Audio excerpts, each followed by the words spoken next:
We're going to talk about how this road to recovery affects the capacity inside the terminal. Next slide, please. As mentioned earlier, at Xovis, we focus on helping airports understand passenger flow inside the terminal. How do queues form? How can you increase the throughput of your infrastructure and so on? This is used by over 90 airports across the globe, both big and small. Next slide, please. And today we're going to focus specifically on the check-in operation. And maybe just as a short introduction, why do airports work with us in the check-in area specifically? They try to address challenges or questions such as, how do I optimally utilize my check-in desks, especially during peak times? How do I measure process times along the different stages of a check-in process and optimize it? How do I tweak and improve the check-in setup, whether it's the queue layout or the self-service infrastructure, measuring whether one-step or two-step processes make more sense. And last but not least, in the dynamic between airline, ground handler, and airport, how do I measure and verify service level agreements with unbiased data? Next slide, please. And just for you to be aware of how we do that, we mount our own sensors in the terminal ceiling. And I'm sure you've traveled through an airport where our sensors are in the ceiling and capturing data. These are just 3 examples from different airports across the globe.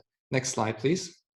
And the way how these sensors work is they look down from the ceiling, and based on a 3D image, through depth perception, an algorithm on the sensor determines what is a person and converts that person into an anonymous dot.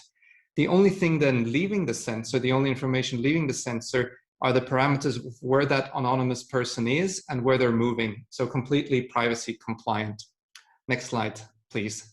So let's look at a real life situation. What you see here is a check-in hall of an international European gateway, and passengers enter the terminal from the bottom.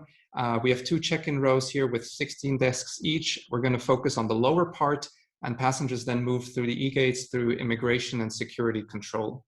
What you see here is an international long-haul flight, and you can nicely see how the queue is forming. This is real data back from January 2020, before the pandemic started, so when everything was still normal. So let's take a snapshot. Next slide, please, to look and highlight a couple of things. Next slide, please. We see here in the bottom, there's a mini queue forming just before the main queue. That's because there's self-service infrastructure, in this case, kiosks, where passengers can take care of part of the check-in process themselves, which then speeds up the baggage drop at the proper desks. We also see how almost the entire surface area in this check-in row is fully utilized. It's a very effective utilization of the space. Now let's fast forward 1 year to the present and see how the check-in process has changed. Next slide, please. Based on our discussions and observations with the airports we work with, there are 6 key factors that have affected the check-in process over the past months. First, health certificates need to be checked and verified. This is either done at the check-in desks or at the boarding gate, sometimes even twice, but it adds around an average of 30 to 120 seconds per passenger. Secondly, entry requirements into certain destinations, actually a lot of destinations, have gotten much more stringent. So a higher share of passengers now needs a visa or some other sort of special paperwork, and checking this takes anywhere from kind of 60 to 240 seconds. Third, in quite a few cases, we've seen self-check-in infrastructure temporarily disabled because it cannot cope with the new workflows presented by number 1 and 2 that I mentioned here. And in line with that is number 4, that we see a lower share of online checked-in passengers that bypass the check-in desk completely, especially on some short-haul destinations where you would previously have up to 50% of passengers checking in online only carrying hand luggage and therefore bypassing check-in completely.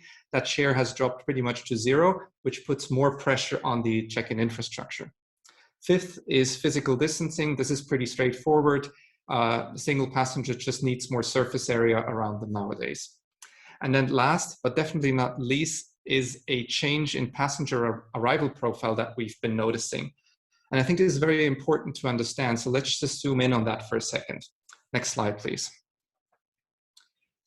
What you see here is the arrival profile, meaning when did passengers arrive at the airport for the flight that we just looked at, both in February of 2020 before the pandemic and now March 2021 during pandemic operations. And you can clearly see how the red line, meaning this year, moves to the left of the blue line. And what this means is that a higher share of passengers is arriving at the airport earlier than they used to. That can be due to a variety of reasons. It can be airlines asking passengers to show up earlier to avoid a late closure of check-in and therefore a delay. But it can also be travelers who haven't been flying in a while and don't know what's the situation now at the airport.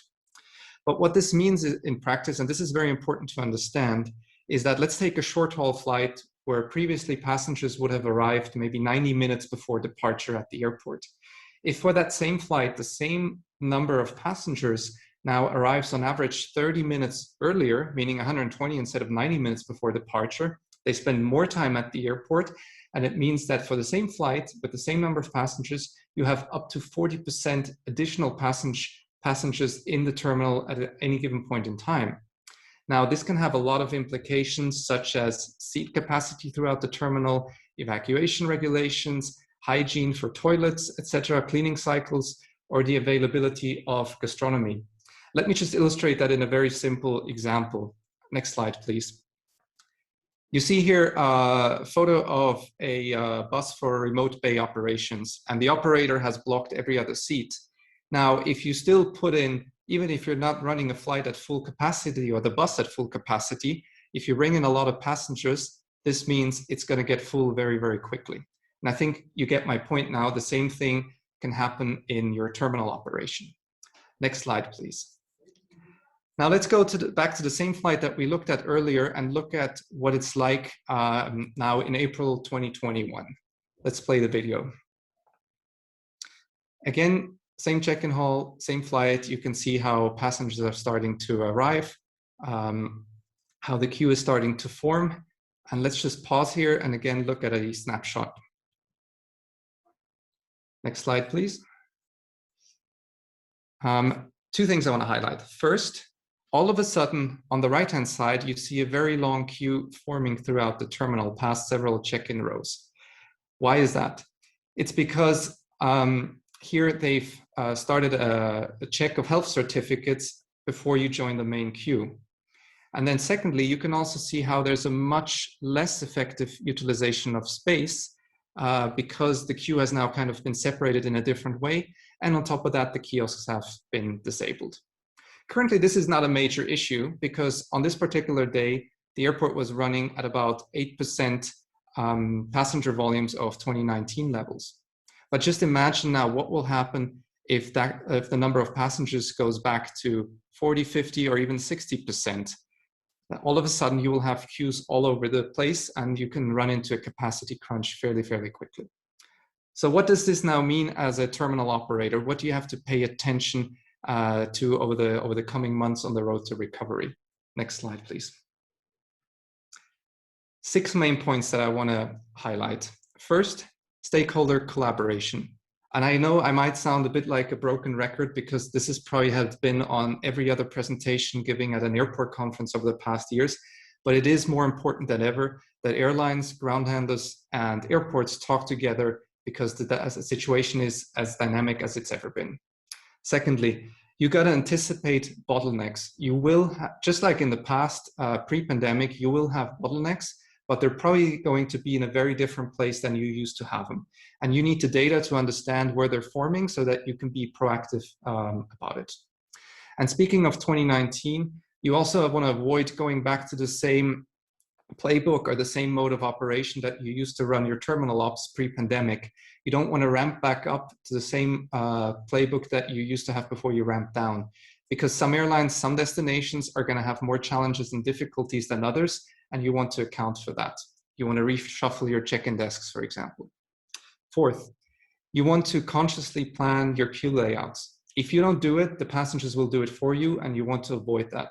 In the example I just gave you with the long straight line forming past several check-in desks, we observed that it doesn't form the same way every day. Sometimes it goes around the corner, sometimes it goes out the door, because it's not managed by the airport, so passengers just queue up however they like. And then fifth, you want to measure, plan, and control your actions. You might be working with additional floor walkers. You might be putting up kind of like a pop-up baggage drop somewhere else in the terminal. And you want to understand how this affects your operations, whether it's helpful. And you also want to monitor your process times so that you can interfere before it's too late. And then last but not least, a lot of airports have lost a lot of talents, have shrunk their workforce over the past year. And we think it's very important that you learn from others ahead of the curve. When the pandemic started, a lot of Asian airports especially adapted fairly quickly to the new mode of operation due to their experience. And just like it was helpful to learn what's happening in some of those airports, also now there are airports that are further along on the road to recovery, and learning from those examples and avoiding some mistakes is crucial. I very much appreciate your time. Thanks a lot. Looking forward to the Q&A, and feel free to reach out if you have any questions. Thanks. Over to